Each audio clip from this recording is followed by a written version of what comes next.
Sorry, tuning my voice a little bit.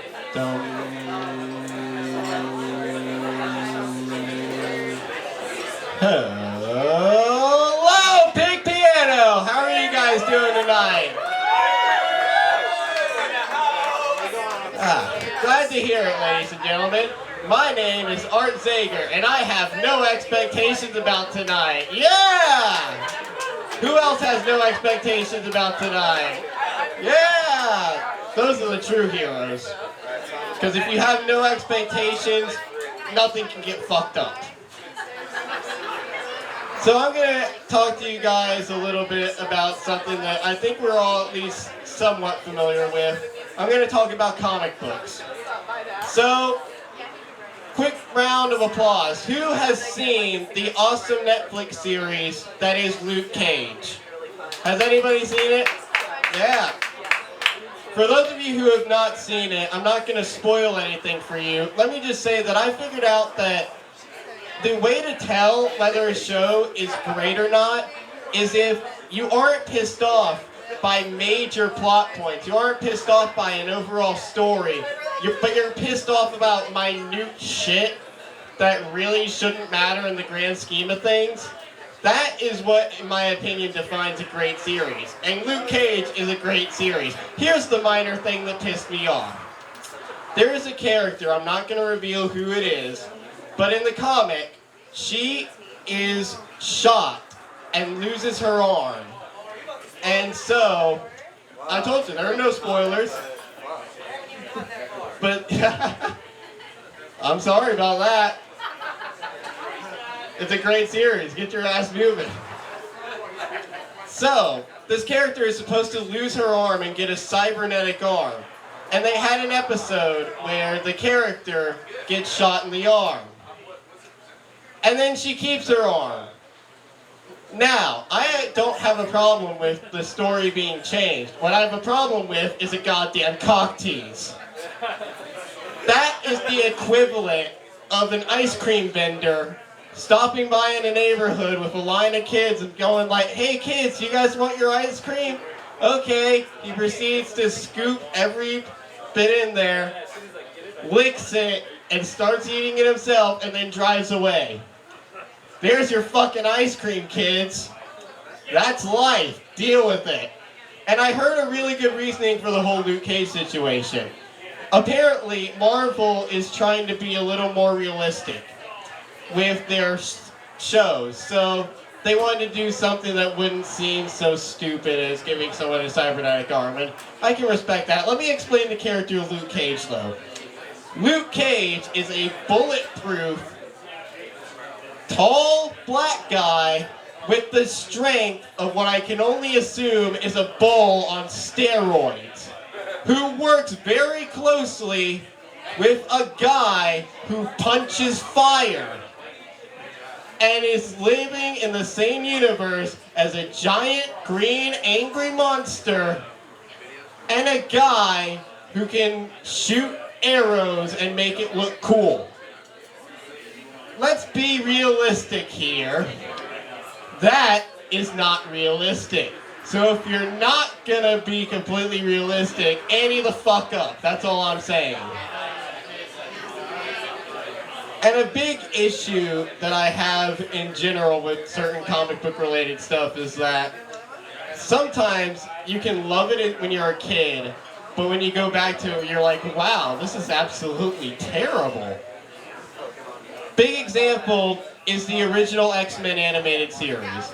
Now the show itself is not terrible, but oh my god, the voice acting. The voice acting is so irritating. Like, Professor Xavier and Storm speak to each other like every single moment is a life-changing event. A conversation I really wanted to happen on there was them discussing the grocery list. Professor! I don't think we have enough milk in the fridge. Well, Storm, it seems that you will need to go acquire more. Like, that is how they talk to each other with every line of dialogue. It's cute in the first episode. After that, change your fucking voice actors. But by far, I found the two worst. The worst one of all was Sabretooth. Sabretooth sounded like a guy who was in his 40s and that was his first ever time ever doing voice acting. Even in practice. Like they just asked the janitor to come in and do a couple of lines. Sabretooth talks like this and has pauses for reasons. And then I found the worst bit of voice acting. It's not an overall bad voice actor, it's just a really terrible moment. The guy who played Apocalypse did a pretty good job, but he did one line of dialogue that cemented X-Men as one of the worst examples of voice acting I've ever seen. He said, in reference to the X-Men, "Destroy them all!" Now, I don't know about you guys. I have never witnessed a Vietnam flashback happen in reality. But I think I realized it happening in fiction at that very moment. Like, that was too long of a pause. That's the difference between being a bad voice actor and being a guy who is literally pulled into the fucking studio for a quick session.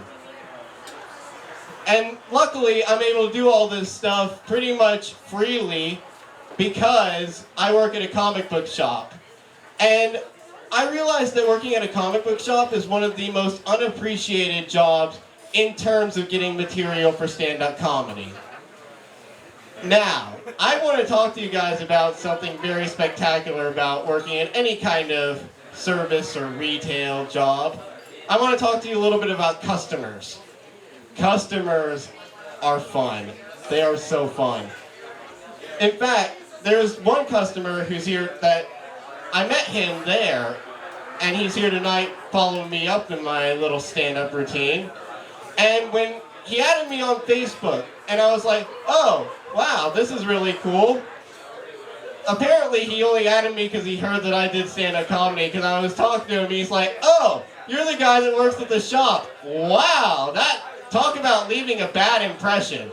It's one thing to leave like an awful impression, but to leave an indifferent impression, that's when it's really bad. To the point where they're just like, oh, I know who you are, but I don't remember ever seeing you besides that one place I go to all the time. And then there was another customer, he made my day.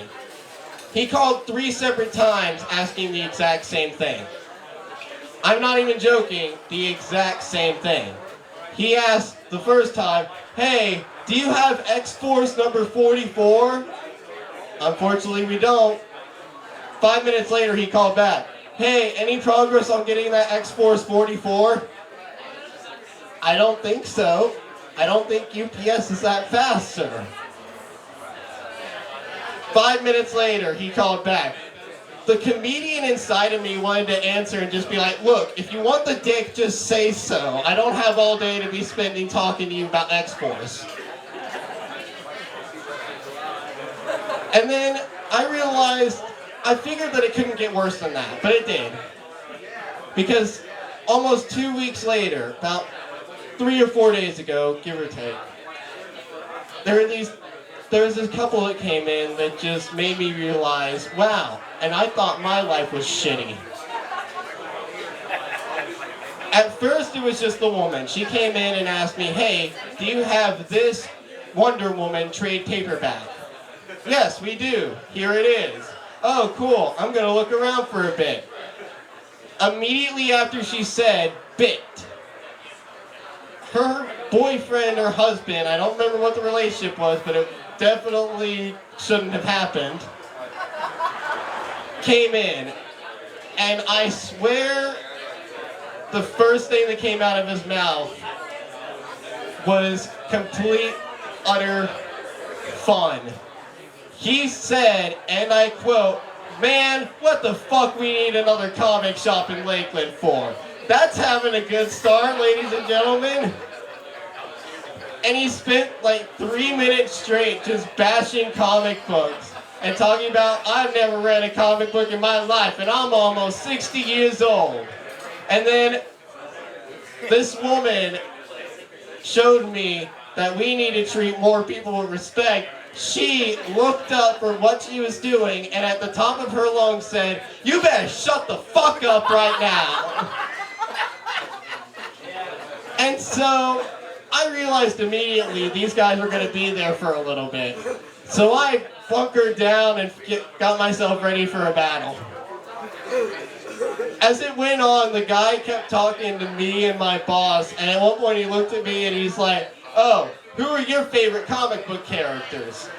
And I gave him my list, and he said, "I ain't never heard of them motherfuckers." Well, obviously we've established that you don't read comics, so I can't imagine that you would.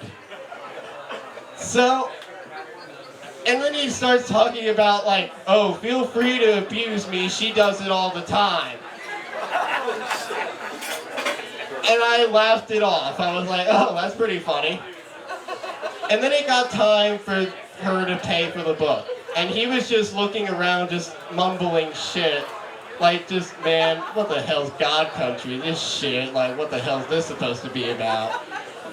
And she whispers to me as she put the book up and grabs $40 out to pay for it, "Don't tell me the price, just take the money." Now, I don't know about you guys, but it only takes 2 minor signs for me to figure out that something seriously wrong is going on. Like the abuse thing, I figured, oh, that's just a guy joking around, like it happens all the time in the store. But when she asked not to know the price of anything, that's when I'm just like, I don't know if I should complete the transaction or call 911. Because there's some kind of domestic situation going on here that needs to be addressed.